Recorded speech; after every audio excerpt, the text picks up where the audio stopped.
Betapa jauh bedanya antara orang yang berdalil bahwa adanya Allah menunjukkan adanya alam, dan orang yang berdalil bahwa adanya alam menunjukkan adanya Allah. Orang yang menyatakan adanya Allah menunjukkan adanya alam adalah orang yang telah mengenal al-haq. Karena itulah ia menetapkan keberadaan alam ini dari keberadaan pangkal zat yang membuatnya ada. Sementara itu, yang berdalil adanya alam menunjukkan adanya Allah adalah orang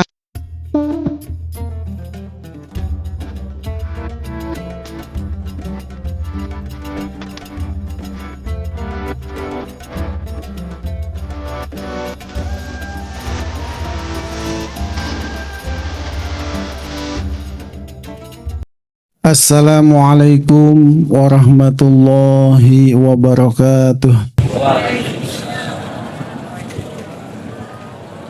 Alhamdulillahi rabbil alamin. Assalatu wassalamu alaika ya sayyidi ya Rasulullah. Allahumma hadina bi rahmatika wa zidna bi Muhammad sallallahu alaihi wasallam. Sallallahu alaihi wasallam. Jami'il ya Allah. Wa ila ususan jasadi wal batina jama'a umat sallallahu wa ila ususan keluarga jama'a umat sallallahu wa ususan iwan muslimin muslimat. Al-Fatihah. Bismillahirrahmanirrahim.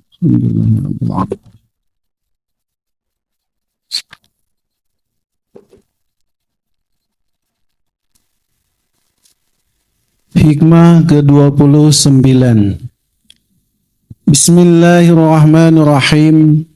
Syattana baina man yastadillu bihi aw yastadillu alaihi al-mustadillu bihi arafal haqqa li ahlihi fa asbitil amra min wujudi aslihi wal istidlalu alaihi min adamil wusuli ilaihi wa illa famata ghaba hatta yastadilla alaihi wa mata ba'uda hatta takunal atharu hiyallati tuwassilu ilaihi.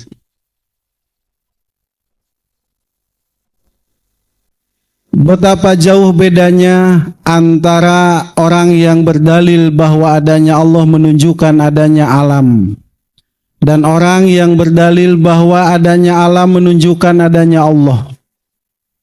Orang yang menyatakan adanya Allah menunjukkan adanya alam adalah orang yang telah mengenal al-haq. Karena itulah ia menetapkan keberadaan alam ini dari keberadaan pangkal zat yang membuatnya ada. Sementara itu, yang berdalil adanya alam menunjukkan adanya Allah adalah orang yang belum sampai kepadanya. Sebab sejak kapan Allah itu ghaib sehingga dia harus dibuktikan dengan wujud alam.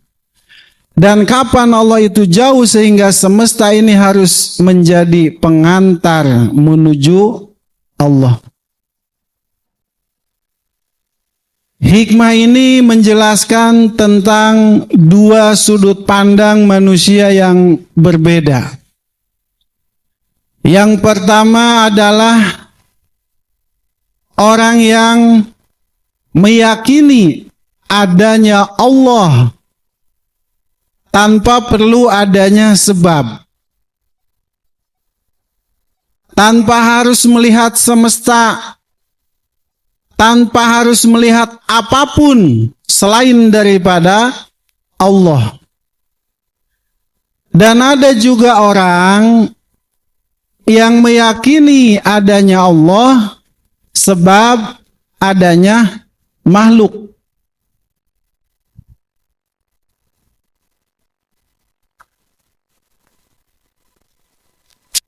Dalam ilmu tasawuf dijelaskan di hikmah ke-29 ini bahwa ada orang-orang yang Allah kehendaki menjadi kekasihnya tanpa melalui proses pembelajaran, seperti para salik atau orang yang meniti jalan menuju Allah. Salik atau murad atau murid, salik atau murid, mereka meyakini adanya Allah dengan dalil adanya semesta, karena belum sampai kepada ma'rifatullah. Adapun murad, orang yang dikehendaki Allah, murad atau madzubin, orang-orang yang dikehendaki Allah sampai kepada makom ma'rifat tanpa melalui proses pendidikan, pembelajaran seperti para salik.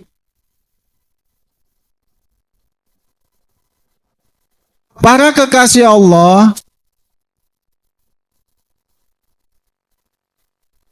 setelah Allah menarik mereka supaya mengenal zatnya, maka pada saat itu dia tidak lagi melihat semesta, karena yang dia lihat hanyalah Allah. Sehingga dia tidak lagi memerlukan dalil apapun untuk meyakini adanya Allah. Kita orang awam ini belajar dari nol. Kalau santri kita belajar juz amma, kemudian belajar sekarang ilmu Quran, ilmu kitab dipelajari sampai akhirnya terus belajar menata hati dari ilmu syariat, kita belajar lagi ilmu tarekat. Dari situ belajar lagi ilmu hakikat sampai kepada ma'rifat. Nah, orang yang dimurad itu dia tidak melalui proses panjang seperti yang dialami oleh para salik. Allah yang memperkenalkan jati dirinya kepada mereka. Emang aya jelema anu langsung ma'rifat aya. Tadi teh cek hikmah 9. Di sini dijelaskan ada murad atau madzubin. Orang-orang yang Allah kehendaki menjadi kekasih Allah, menjadi arif billah atau menjadi wali Allah tanpa melalui proses pembelajaran. Allah yang memperkenalkan jati dirinya kepada mereka. Sehingga mereka tidak butuh lagi dalil apapun untuk meyakini adanya Allah. Dulu ada Wais Al-Qarani. Imam Wais Al-Qarani ini adalah salah satu hamba Allah atau wali Allah yang dimurad.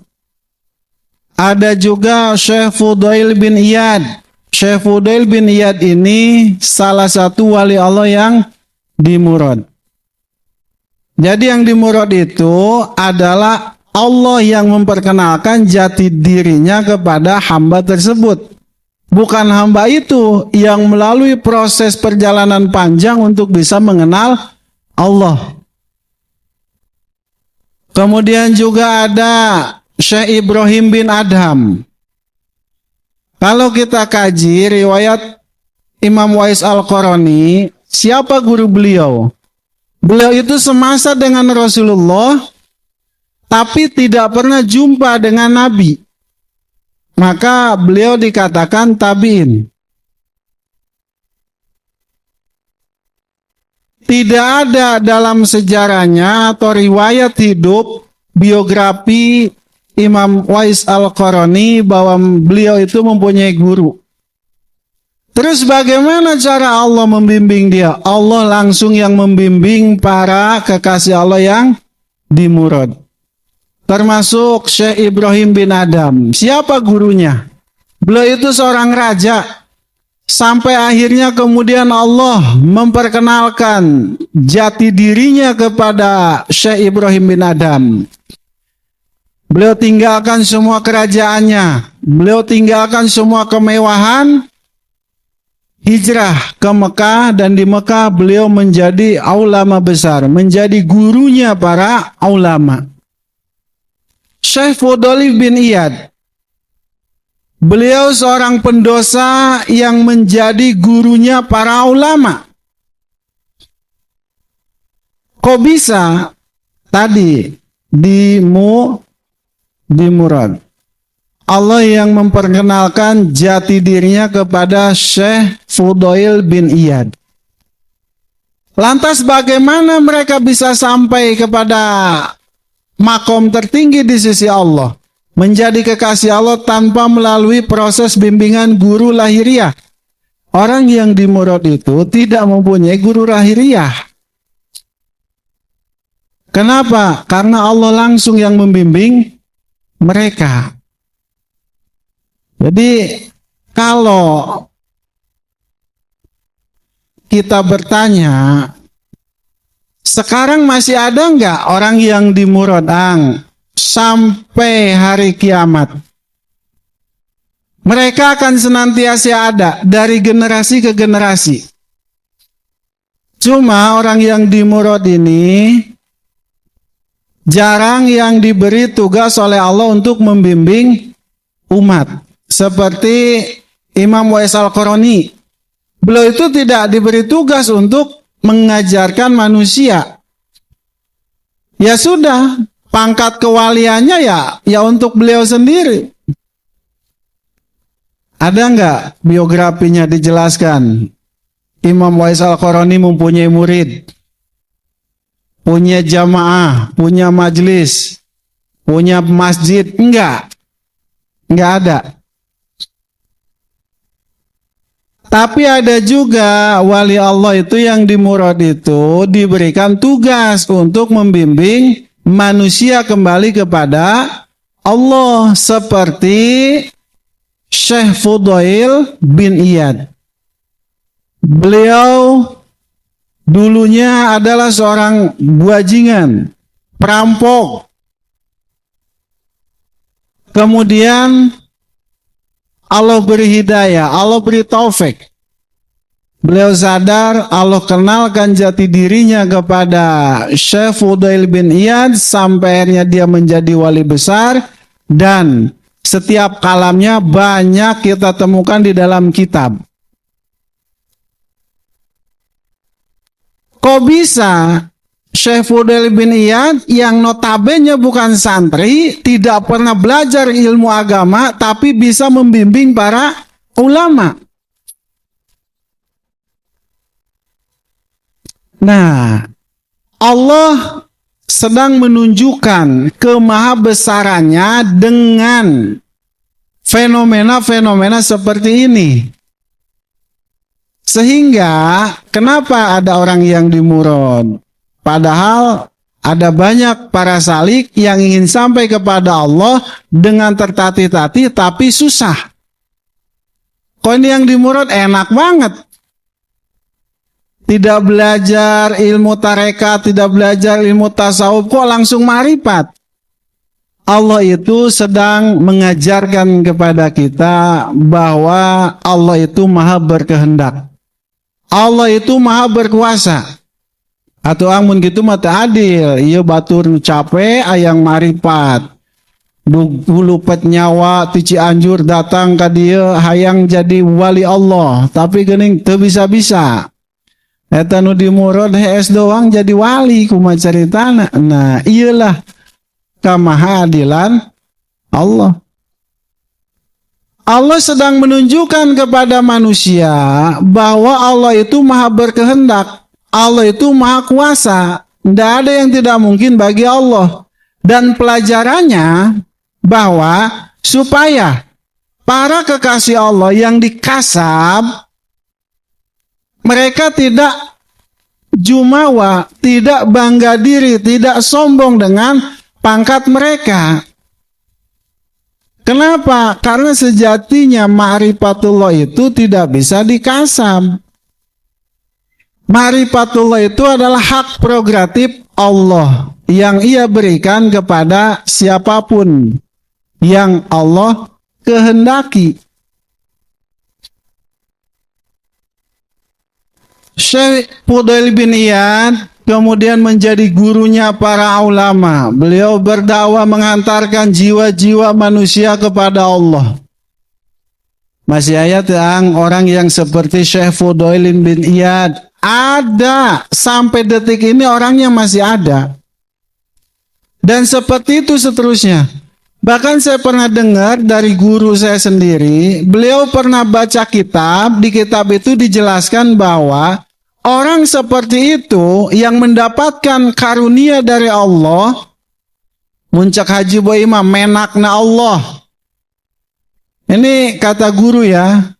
Suatu ketika guru saya buka kitab, kemudian di kitab itu dijelaskan bahwa orang-orang yang dimurad, kemudian mereka diberikan tugas membina manusia, maka orang tersebut itu adanya 100 tahun sekali.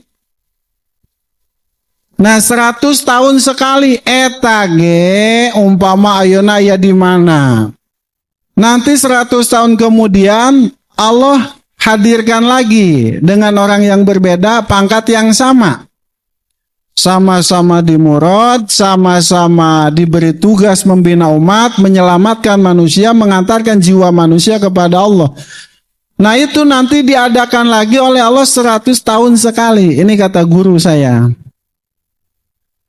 Dan bahkan kata guru yang satu lagi nih, kalau tadi kata Kiai Haji Abdul Manan. Terus kemudian kata guru yang satu lagi Kiai Haji Ibrahim, beliau mengatakan demi Allah. Bahasanya pakai sumpah, demi Allah. Siapapun orang yang berada di samping orang seperti itu, maka hatinya akan menjadi tenang. Seorang bajingan, tukang maihan jelema, tukang pasea, begitu dia di samping orang tersebut, hatinya akan menjadi tenang. Sakumaha jelema kerasna, ketika berdampingan di hadapan orang tersebut, kekasih Allah yang dimurad dan diberikan tugas membina manusia untuk kembali kepada Allah, maka siapapun reksa jagoan kumaha wae ge luluh bae tah di hareupeun manehna mah. Hatena tenang, mangkat balik ka ieu mah rungsing deui. Jadi memang kebanyakan nukuang diperhatikan Gus, ketika orang ngumpul bareng, ketawa-ketawa ya kan, senda gurau itu teh hese memang gimana nih yang kesenangan di imah teh. Sebab tekanan luar biasa eta di pamajikan jeung mitohana.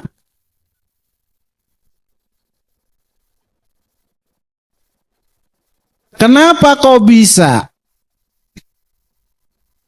Tanpa satu kalam pun yang keluar dari lisan beliau, dari lisan mereka, siapapun orang yang ada di sekitarnya, tapi dengan syarat ada cinta ya. Umpama ya, goler itu ada cinta kepada orang yang kita sedang ceritakan ini. Walaupun sebesar biji zarah, sedikit sekali, maka dia akan menjadi tenang. Tenang weh hati. Apalagi kalau sampai dibimbing oleh mereka.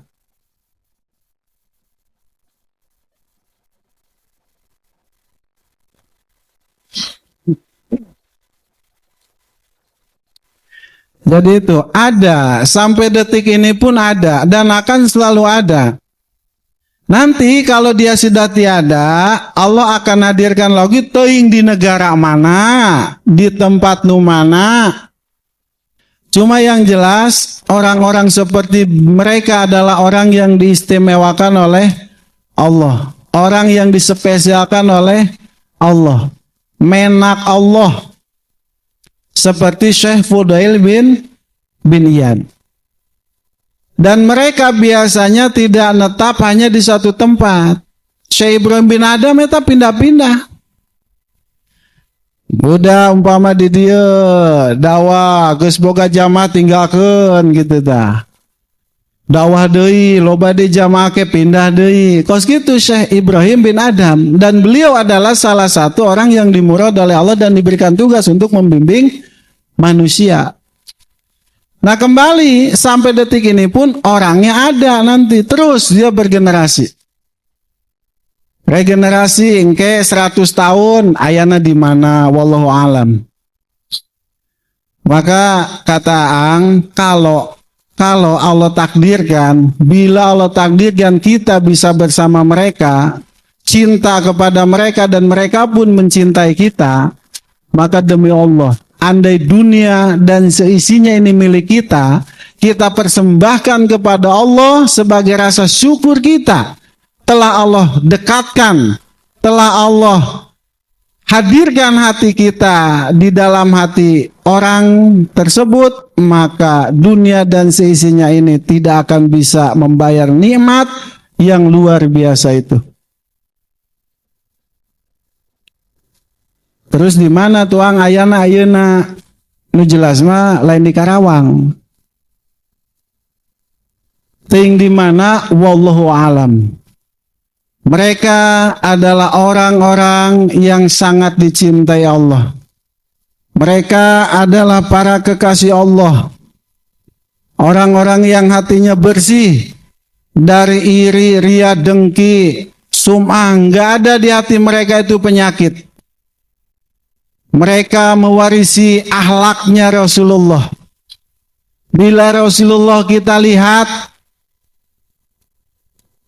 beliau tetap berbuat baik sekalipun kepada orang yang tidak baik, maka orang seperti Syekh Fudail bin Iyad, orang seperti Syekh Ibrahim bin Adham, dan orang seperti itu yang sekarang masih ada pun, sudah pastilah akhlak mereka mengikuti akhlaknya Rasulullah. Bila Rasulullah berdakwah tidak ingin dibayar, maka sudah pastilah mereka pun tidak akan menginginkan bayaran.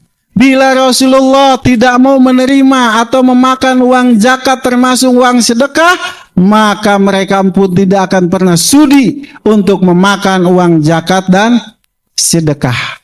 Rasulullah hanya menerima hadiah. Ketika orang memberikan hadiah walau 1 butir kurma, beliau terima. Tapi sekalipun orang itu memberi uang 100.000 dinar, kalau niatnya sedekah untuk beliau Rasulullah, maka Rasul tidak akan mau menerimanya. Begitupun para kekasih Allah yang sedang kita ceritakan ini di hikmah ke-39. Bila mereka sayang kepada umat, bila Rasulullah sayang kepada umat, maka mereka pun sangat mencintai umat. Bila Rasulullah sayang kepada keluarganya dan membuat istri-istrinya bangga karena memiliki suami seperti Rasulullah, maka niscaya mereka pun akan menjadi suami yang dibanggakan oleh anak istrinya. Mun Rasulullah nya anak yatim, wali Allah model kieu ge, nyaahna luar biasa ke anak yatim. Munayana Rasulullah teu narima duit zakat, duit sodako embungeun, tah wali model kieu ge moal daekeun embungeun. Mun Rasulullah teh ayeuna kalaparan tara bebeja ka sahabat, teu manggi dahar Rasulullah jeung anak pamajikana, moal ngomong ka sahabat moal jempe cicing, tah wali Allah kekasih Allah anu model kieu ge sarua, moal loba carita cicing jempe. Aya nu kitu di dia, aya si Ampel.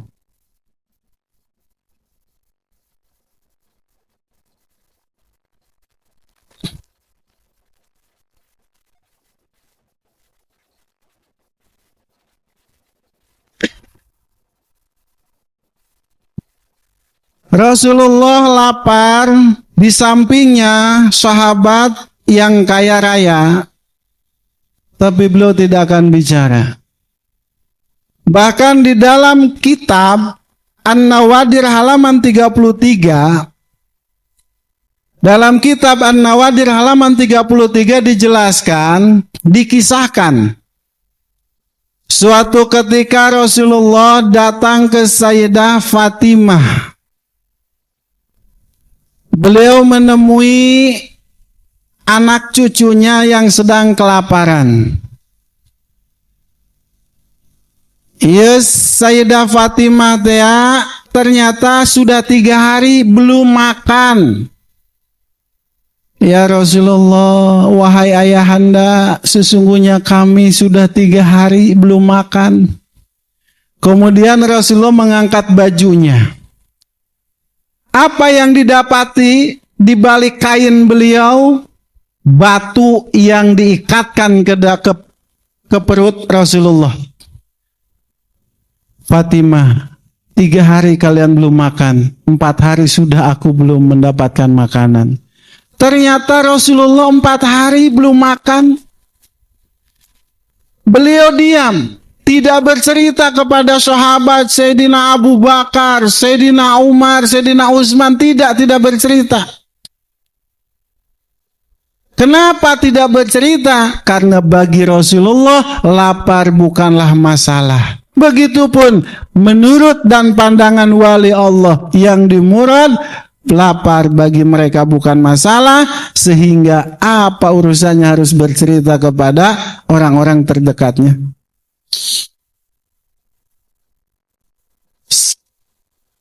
Setelah menemukan anak cucunya dalam keadaan lapar, akhirnya beliau Rasulullah pergi keluar dari kota Madinah. Beliau keluar Rasulullah dari kota Madinah untuk apa? Untuk mencari kerja.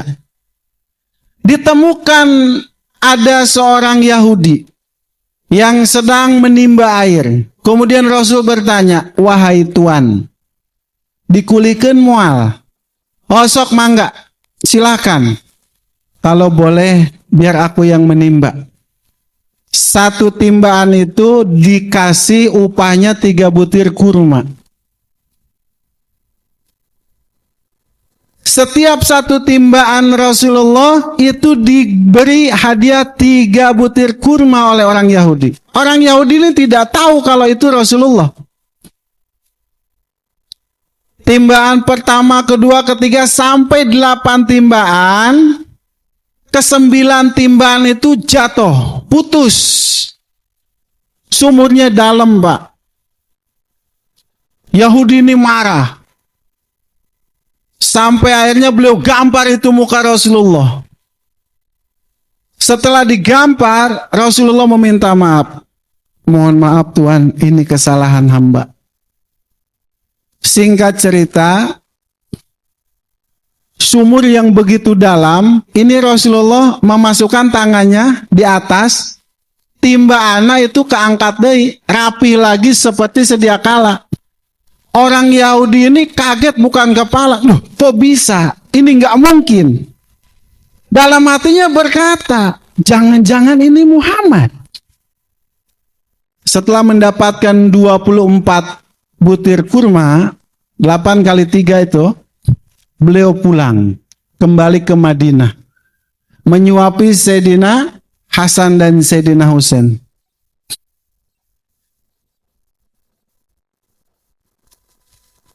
Setelah menggampar Rasulullah, terus kemudian dia melihat sesuatu yang mustahil tapi terjadi. Dalam hati orang Yahudi ini meyakini bahwa ini Muhammad ini. Gak mungkin orang biasa bisa melakukan hal yang mustahil. Seberapa panjang tangannya bisa menembus mengambil ember timbaan yang ada di dalam sumur belasan mungkin puluhan meter. Dadanya berdetak kencang, dalam hatinya terus meyakini ini yakin Muhammad. Akhirnya saking menyesalnya, Pak, orang Yahudi ini karena telah memukul orang yang sangat dimuliakan oleh Allah, beliau ambil parang dan ditebas tangannya sendiri. Tangannya ditebas, darah keluar, beliau pingsan. Akhirnya ada sekelompok orang lewat, kemudian disadarkan, Muhammad mana Muhammad? Muhammad, antar saya ke Muhammad. Singkat cerita, orang Yahudi ini diantar ke Madinah menemui Rasulullah. Di sana bertemu dengan Sayyidina Umar, Sayyidina Abu Bakar, ada Sayyidina Ali lagi ngumpul sahabat. Apa yang terjadi? Beliau menanyakan Rasulullah, akhirnya diantar oleh Sayyidina Salman Al-Farisi. Diantar menghadap Rasulullah. Rasulullah waktu itu sedang menyuapi cucu-cucunya dengan kurma yang telah beliau dapatkan. Setelah itu, Yahudi ini menghadap ke Rasulullah dan berkata, wahai Muhammad, betulkah engkau Muhammad? Ya, saya Muhammad bin Abdullah. Kalau betul engkau Muhammad, tolong kembalikan tangan saya seperti sedia kala.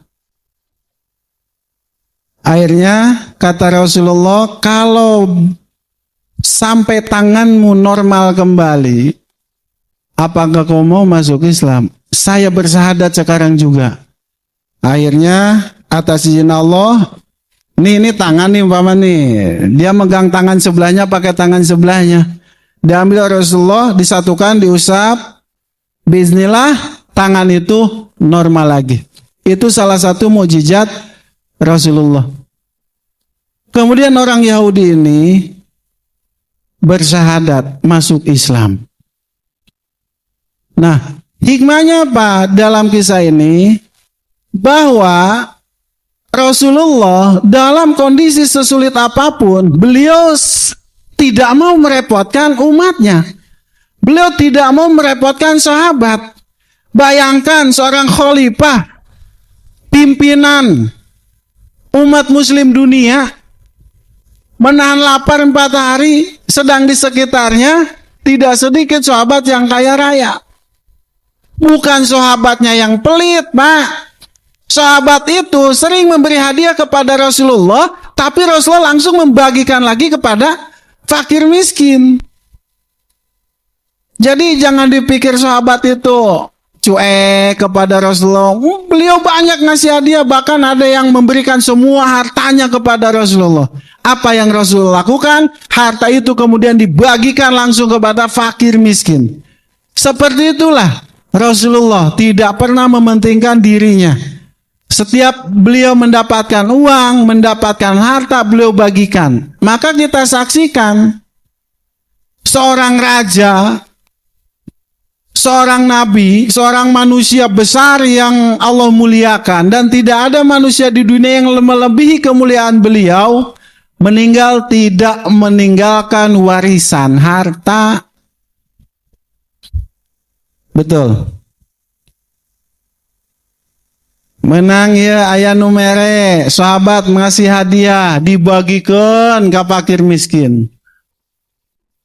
Umpama ya numere duit 1 juta, iya ayah budak fakir miskin, ayah budak yatim ditunggung 20 ya. Akhirnya dibagikan takut capewang, kajen manena teka bagian ge, biar beliau tidak kebagian. Nah kalau Rasulullah seperti itu, maka wali Allah yang dimurad pun sudah pastilah mereka, makanya ahlaknya ahlak Rasulullah. Bahkan disebutkan dalam suatu riwayat, ada seorang ustadz, beliau dalam mimpinya dijumpai oleh Rasulullah. Kemudian Rasul itu berkata, bila kamu ingin selamat maka ikutilah orang ini. Bila engkau ingin tahu Muhammad, maka inilah Muhammad. Siapa? Dialah orang yang dimurad. Inilah Muhammad. Artinya akhlaknya, budi pekertinya Kangjeng Nabi itu, walau tidak semua, tapi ada pada kekasih Allah tersebut. Akhirnya Ustadz ini yang tadinya adabnya kurang maksimal, akhirnya jadi maksimal. Nu tadinan teu guguru jadi guguru eta. Sebab apa? Rasulullah langsung. Ini salah satu keistimewaan yang Allah berikan kepada Ustadz tersebut. Saking nyahna eta Allah ka eta Ustadz sampai ngahadirkeun Rasulullah keur ngajelaskeun orang tersebut. Nah ini kembali ke hikmah 2 berapa? 29. Bahwa tadi teh ada golongan yang dimurad seperti Imam Uwais Al-Qarani, Syekh Fudail bin Iyad, Syekh Malik bin Dinar, Syekh Ibrahim bin Adam, dan sampai saat ini pun masih ada. Kamana tuang neangana, kita minta saja kepada Allah supaya hati kita diikatkan kepada mereka, supaya kita dijumpakan dengan mereka.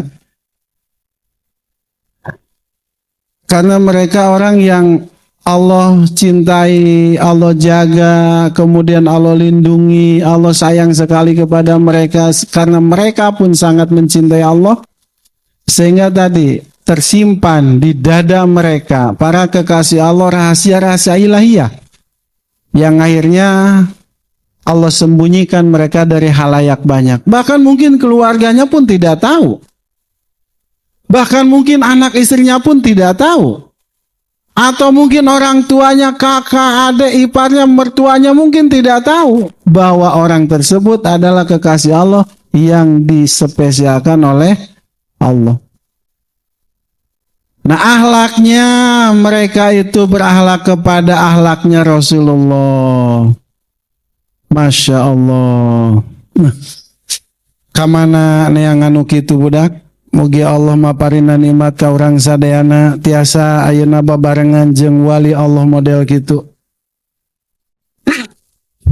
Saya tadi teh ajang andai dunia jeung eusina teh jadi nu urang dipake balikeun ka Allah sebagai rasa syukur moal kabayar. Dan tadi teh makana kalau Allah takdirkan kita bisa bersama mereka, demi Allah jangan pernah sia-siakan mereka. Mereka tidak butuh kita. Mereka sudah mengenal Tuhannya. Tanpa atau dengan kita, mereka sudah menjadi manusia yang diistimewakan oleh Allah. Dengan ada kita, tidak bertambah kemuliaan mereka. Tidak ada kita, tidak juga berkurang kemuliaan mereka. Tapi kitalah yang butuh mereka. Kitalah yang harus senantiasa mengikatkan hati kita kepada mereka. Siapa? Para kekasih Allah, para wali Allah. Apalagi yang sedang kita ceritakan di hikmah ke-29 ini, wali Allah yang dimurad, yang kemudian Allah beri tugas untuk membina manusia. Atau angka mana nih yang anak? Engke sugan mun aya nu ngaku, mun aya nu ngaku berarti lain. Kalau ada wali mengaku wali maka dia bukanlah wali. Yang boleh mendeklarasikan bahwa dirinya wali hanyalah wali kota. Wali Allah mana ada? Orang yang dimurad tadi ketika ditanya, wali lain, aing baru wali, aing jadi muridna wali kita pantas, Masya Allah. Itu bukan tatawaduan. Itu murni lisan itu keluar, kalam itu keluar dari lisan mereka sebab kejernihan hati mereka. Mereka memandang Tuhannya sehingga tidak mampu lagi memandang dirinya. Sehingga tidak ada kebaikan yang dia lakukan kecuali kebaikan Tuhannya. Jadi lain tatawaduan pamit gitu. Nah kembali ke hikmah 29 bahwa ada dua golongan orang. Yang pertama tadi yang meyakini adanya Allah tanpa memerlukan dalil adanya selain Allah, seperti orang yang kedua, para salik atau orang umum atau awamul muslimin. Kita meyakini Allah, adanya Allah karena melihat adanya ciptaannya. Orang bojong meyakini adanya ang di sini karena adanya JF. Nah, sekarang ang tanya, kalau tidak Aang tidak bangun JF di sini, ya, Aang tidak bangun masjid di sini, sebagian besar warga sini tahu nggak sama Aang? Enggak. Kalian tahu di sini ada ang karena melihat karyanya, ciptaannya. Apa karyanya? Ini bangunannya ada pesantren. Siapa yang bangun? Ang. Tapi orang-orang yang sudah makrifat kepada ang, seperti orang tua, arek ang bangun di dia ke, arek tengah bangun, tetap nyahun yakin ang ada. Sebabnya nya emak nu ngajurukeun ang nage.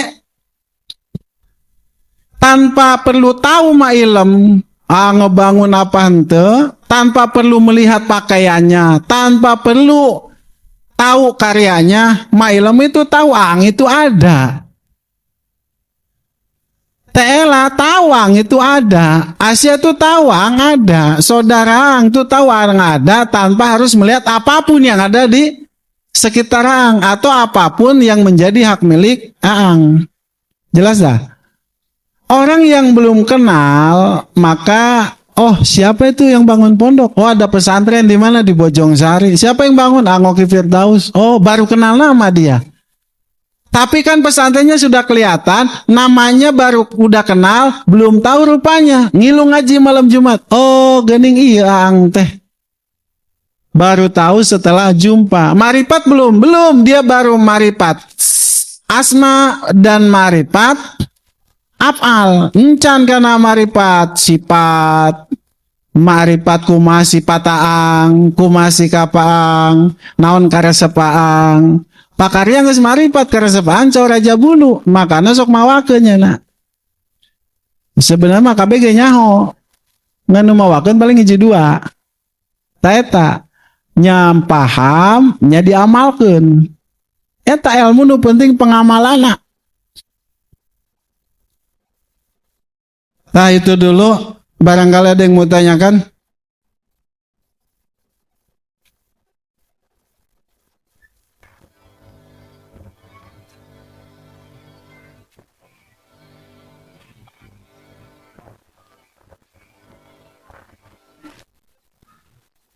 Ya, silakan kepada para jamaah yang mau bertanya, silakan boleh angkat tangannya.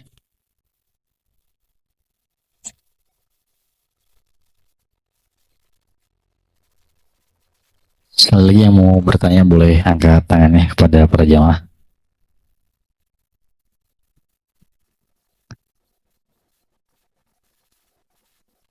Ya, kalau tidak ada, inti hikmah itu adalah bahwa kita nih yang sedang belajar meniti jalan menuju Allah, maka yakinkan apapun yang kita lihat adalah kuasa Allah. Saat kita bercermin, melihat wajah kita, melihat tubuh kita, maka kemudian kita harus ingat kepada Allah. Kenapa? Karena dialah yang telah menciptakan kita. Kita lihat di dalam cermin itu terlihat jelas ketampanan kita, kecantikan kita. Nu geulis, nu kasep lagi, nu goreng mah nyawayana saayana. Kesempurnaan Allah menciptakan kita, diberi napas, mata, semua nikmat yang Allah berikan kepada kita, maka yakinkan itu dari Allah dan memang itu dari Allah. Dan kemudian syukuri. Dengan apa? Dengan melaksanakan sholat 5 waktu. Dan sholat mah pas sarua wae. Kadang-kadang hoream sarua Gus Ahmad keur datang hoream mah hoream ya Gusnya. Tapi orang sok ingat kieu, Pak. Kita kadang suka ingat keur hoream sholat lagi malas sholat, ingat ya Allah. Begitu besar nikmat yang telah Allah berikan kepada kita, kepada saya. Ya amun teu salat ya, ieu kupur nikmat ngaranna. Maka orang yang meninggalkan salat, pertama yang akan Allah cabut apa? Ketentraman batinnya. Demi Allah, mual aya ketentraman batin. Dia bisa bahagia ketika dia dengan hartanya, sangsara ketika teu aya hartana. Syukuri nikmat yang telah Allah berikan kepada kita dengan melaksanakan sholat 5 waktu. Jangan sampai Allah cabut nikmat dari kita karena kita lalai dalam melaksanakan perintahnya. Naon hesena atuh sholat, 5 menit kita nyampe sakedeng ieu. Andai ada orang yang datang kepada kita kemudian memberikan harta, memberikan sebuah kendaraan motor, ya, kemudian kita diperintahkan oleh dia untuk membersihkan area rumahnya. Darah rasaan patu kudu dititage kanu jelema bageur mah orang teh sok hidengnya. Betul. Bila setiap pagi kita temukan di depan rumah ada nasi, makanan, dan uang untuk kebutuhan sehari-hari tanpa kita tahu siapa yang memberikan itu, maka sudah pastilah setiap hari itu juga kita akan mencari siapa orang yang setiap hari itu datang ke rumah menyimpan makanan dan segala keperluan yang kita butuhkan. Betul. Tapi seminggu, 2 minggu, sebulan, 2 bulan, setahun, 2 tahun, tidak juga kita temukan siapa orang yang selalu mengirim keperluan yang kita butuhkan.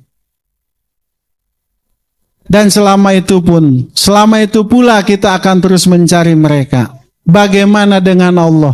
Allah yang telah memberikan nikmat kepada kita, diberikan rizki kita tanpa kita minta. Allah berikan nafas, Allah berikan kesehatan, Allah berikan di sekitar kita orang-orang terbaik, orang-orang yang menyayangi kita. Tantintinya Allah memberikan karunia-Nya kepada kita walau kita sering lupa kepadanya. Tantintinya Allah memberikan nikmat mencukupi setiap keperluan kita. Tapi selama itu juga kita lalai dan lupa kepadanya. Maka mudah-mudahan di malam 23 Ramadan ini Allah berikan kita nikmat untuk senantiasa mengabdi kepadanya. Nikmat untuk senantiasa berbakti kepadanya. Jangan pernah berani-berani tinggalkan sholat. Sebesar apapun dosa yang kalian lakukan, sesering apapun maksiat yang kalian lakukan, wayana sholat mah sholat heula. Bahkan sugan rek bobogohan ye wayana sholat kedeung neng sholat heula. Bahkan mungkin rek mabok, rek make narkoba, naudzubillah. Kedeng sholat heula. Menang kitu teu menang mabok nama sholatna kudu. Ngan tadi di mana kita belum bisa keluar dari segala bentuk kemaksiatan, yang penting jangan tinggalkan sholat. Semakin continue kita dalam melaksanakan perintahnya, maka semakin besar pula lah nikmat yang Allah berikan kepada kita. Ang ni tahadus bini magus, sedikit cerita. Ang pernah ngobrol dengan kawan, beliau itu sama, sosialnya luar biasa, aktif di kegiatan sosial. Kalau ada bencana, masya Allah luar biasa. Kalau bisa dikatakan orang itu dengan ang itu 11-12. Semangatnya, kepeduliannya kepada anak yatim, fakir miskin, kepeduliannya terhadap sesama itu luar biasa. Apalagi ketika ada bencana-bencana luar biasa. Suatu ketika ang ngobrol, ang bicara, dia curhat kepada ang, gimana ini saya? Apa yang harus saya lakukan ke depan? Perasaanku dari dulu seperti ini aja. Sebenarnya nggak mau ngobrol waktu itu, nggak mau buka, tapi karena dianya yang mendahului pembicaraan itu, dia bertanya, kemudian ang jawab. Punten, bro, ente jeung ang tu sarua 11-12, urusan sosialnya, jigana ente ngeleuwihan ang, dina urusan semangat, berbagi dengan sesama. Cuma kenapa? Hasilnya kok beda, ang? Nah, boleh ang jawab jujur, nggak apa-apa, silakan. Akhirnya ang jelasin. Beda kita ini satu. Apa? Sholat, saya bilang. Saya kan jarang sholat kan? Aduh, ang kadang kan kamu mau naik tabligh akbar. Wah, itu siang malam itu Gus. Ayah di dia jelemana. Siang malam. Tapi punten kata beliau kok kieu-kieu wae nyang ya. Yang membedakan antara diriku dan dirimu tahadus bina itu maaf, sholat. Kamu lihat ang dulu. Waktu ang jualan cakwe di terminal Tanjung Pura, soalnya jualan mie ayam di terminal Tanjung Pura. Itu pas wayahna rame nu meuli Gus. Maghrib teh karyawan tarurun di Tanjung Pura, turun di bus melalui mie ayam, wayah najan ku aing tinggalkeun tah. Mang ieu mie ayam, bu kedeung habis salat. Teh jaradi meulina Gus. Akhirna di samping ang tuh kan, ang jualan mie ayam, di sampingnya tukang gorengan. Dia cerita, ngomong Kang, atuh sira priwene usaha kayak kieu bae wong lagi ku masih ngomongna. Orang kos gitu udah ngomongna teh. Ya intina mah wayana dagang bat rame-ramena malah ditinggalkeun. Secara finansial jelas aturan beak tak dagangan jadi teu beak Gus loba keneh. Sebabna begitu beres salat antara langsung buru-buru balik ke dagangan Pak. Ang diem wiridan heula, doa heula, salat sunah heula. Sabodo dagangan mah ayeuna mah wayana menghadap Tuhanku. Tinggalkeun eta ta dagangan tah, salat heula. Pas begitu datang kadinya teh asa tengah 7 nya geus sepi. Tukang gorengan waktu itu tahun 2000 berapa ya dagang eta, dagang mie ayam teh 2010 teh salah mah Gus. 2010 eta tukang gorengan omsetna sehari 1,5 juta Gus. Ang hayang menang 200.000 ge aduh lumayan ese. Kecuali ang ninggalkeun salat maghrib standby, beak ta dagangeun. Tapi ente tinggalkeun ku ang. Tukang gorengan wallahu alam ayeuna nasibna geus kumaha gerobakna ge geus eueuh. Memang pas waktu itu sekerasanya hanya iya wayana rame kurang tinggalkan, tapi yang yakin. Jadi sebenarnya nggak ada ruginya. Ku Allah teh tak keuntungan poe harita ninggalkan sholat aya nu meuli. Sebab angna lagi sholat ada yang beli nggak jadi. Eta teh untungnya tuh disimpan ku Allah buat nanti. Nah kan sekarang alhamdulillah. Maka balik lagi ke tadi. Pembeda antara diriku dan dirimu itu satu. Sedang di sisi lain kita sama udah jika kembaran lah Gus. Persis pisan gitu. Semangatna kerja kerasna mirip pisan tah kosang tah anu diobrolkeun teh. Masalahnya satu tung cekang teh. Jadi kasebut tung hampura tung. Masalahnya apa? Salat. Tapi alhamdulillah ayeuna mah osok sugan. Taeta artinya apa? Sekalipun kita bergerak di bidang sosial totohan, demi Allah ninggalkeun salat moal jadi nanaon. Salat. Geus wayahna nyampekeun salat tiba heula sok irang ceramah ngabas-bas bab salat. Hampir tara bahkan ka goler ka preman-preman ang dakwah tara tita so. Wayahna salat tuh salat sia geus sanjang aing. Teh aya. Bahkan goler waktu awal hijrah Gus. Ngomong ka pekerja yang kerja di sini asar zuhur wajib sholat kecuali goler karena ia mah bontot. Tapi sekarang sudah masanya, sudah waktunya. Karena apa? Karena ang lihat banyak sekali di sini yang masih berani meninggalkan sholat.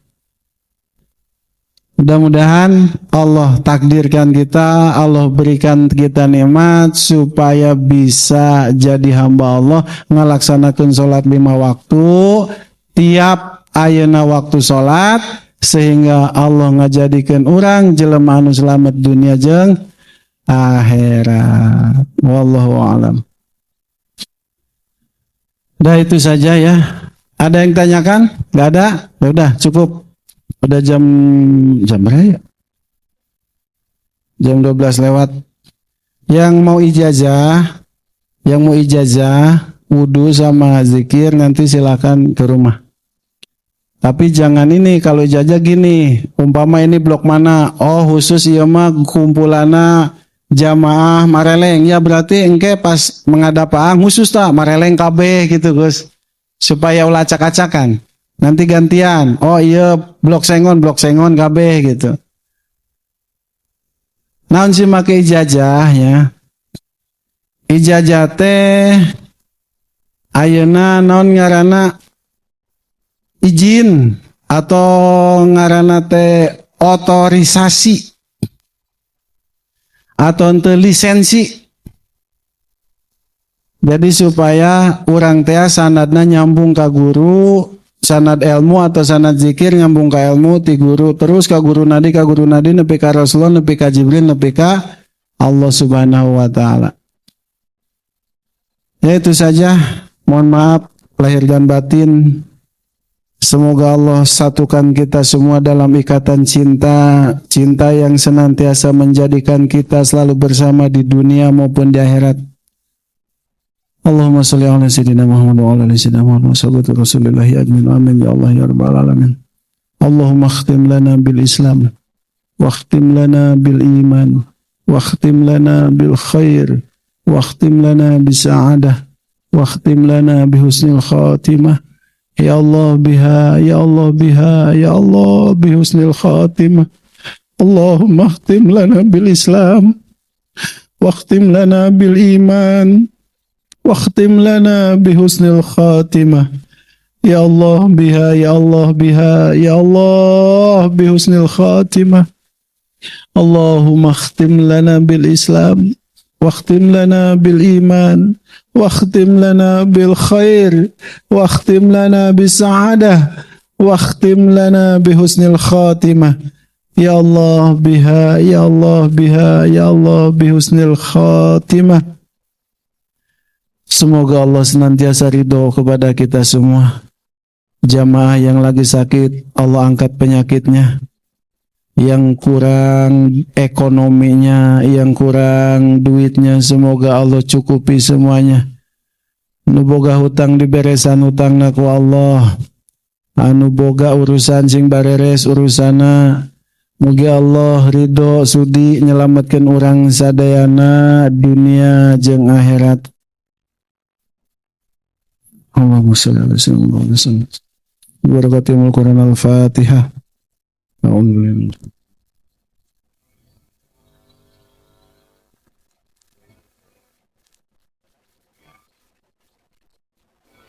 Subhanaka Allahumma wa bihamdika asyhadu an la ilaha illa anta astaghfiruka wa atubu ilaik. Assalamualaikum warahmatullahi wabarakatuh.